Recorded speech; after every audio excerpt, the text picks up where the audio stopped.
দিয়েছেন দেবী প্রসাদ মণ্ডল, গ্রাম ও ডাকঘর কিয়ামাচা, থানা গোয়ালতোড়, জেলা পশ্চিম মেদিনীপুর। চলুন দেখি আমাদের পশ্চিম মেদিনীপুরের বন্ধু কি লিখছেন।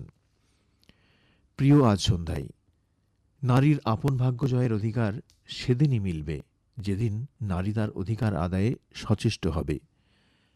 একই সাথে নিজেকে নিজের শত্রু ভাবা বন্ধ করবে। নারীকে সর্বপ্রথমে বুঝতে হবে এই পৃথিবীতে সে দুর্বল নয়।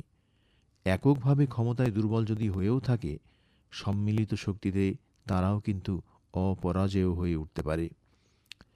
তাই সর্বাগ্রে ওদের একের মন্ত্রে দীক্ষিত হতে হবে। নারীর অধিকারগুলি অধরা থেকে যাওয়ার অর্থই হল সামাজিক পারিবারিক সুরক্ষায় নারী অসুরক্ষিত। একজন নারী যদি আজকের সমাজে দাঁড়িয়ে পুত্র সন্তানের জন্য হাহাকার করেন, তখনই তো নারী নারীর শত্রু হয়ে ওঠেন। এই মনোভাব একজন নারীর শুধু কদর্য নয়, তা ভাগ্যজয়ের পথে বড় বাধা।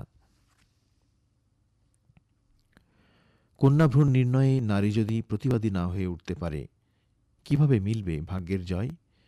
পুরুষ শাসিত সমাজে কাজটা কঠিন জেনেও নারীকেই এগিয়ে আসতে হবে।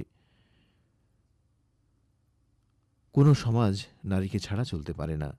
কবি নজরুলের সেই বিখ্যাত উক্তিটি সকল নারীকে স্মরণ করিয়ে দিই।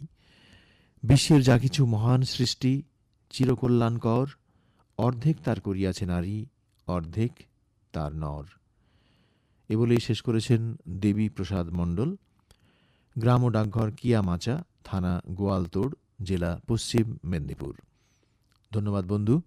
ভবিষ্যতে চিঠি লিখবেন এই প্রত্যাশা নিয়ে চলে যাব আজকের পরবর্তী চিঠিতে।